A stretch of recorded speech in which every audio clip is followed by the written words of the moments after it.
Bienvenidos a la clase 6A de Bases de Datos 2.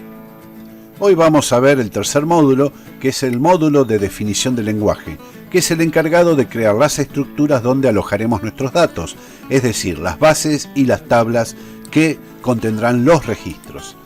Los comandos que vamos a utilizar son básicamente tres: create, drop y alter, que significan respectivamente crear, eliminar y, por supuesto, modificar.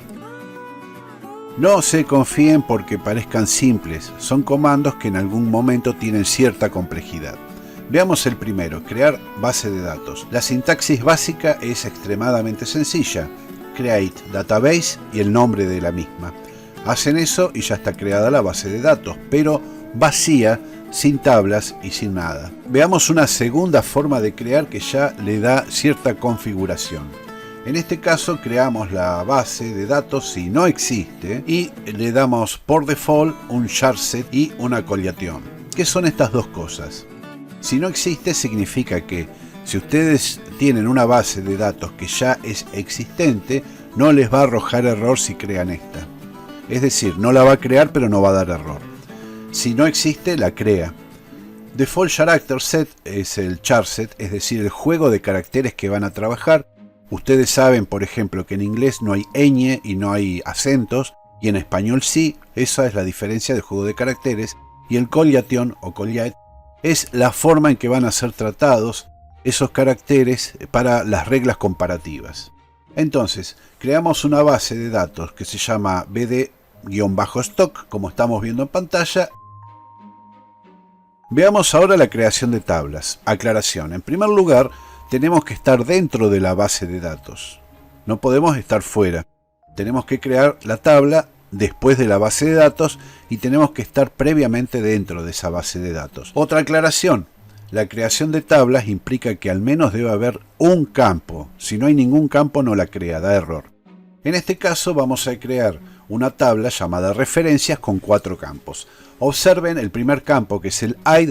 Tiene 3 números enteros, no puede estar vacío y autoincrementa. Autoincrementa significa que el valor que tiene el contador, cada vez que insertemos un registro va a ir aumentando en 1.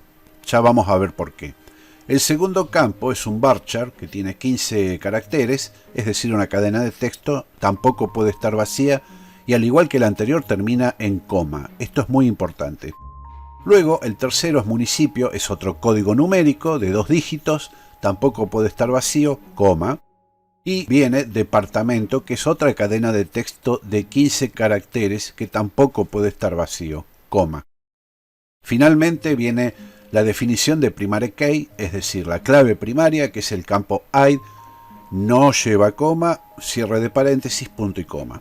¿Qué quiere decir esto? Que todos los campos deben terminar con una coma, menos el último, que va sin coma, cierra el paréntesis y punto y coma. Porque si ustedes colocan una coma o falta una coma, les va a dar error.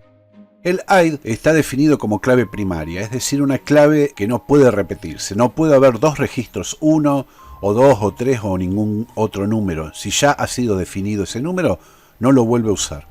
Por eso es clave primaria, no repite y se usa para las búsquedas usualmente.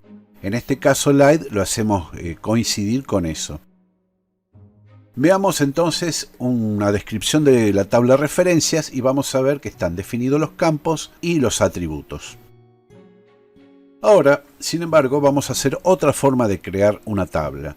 En este caso creamos una tabla, fíjense, dentro de la base de datos referencias, pero que se va a llamar municipios. Create table database.tabla, es decir, la sintaxis es database.table.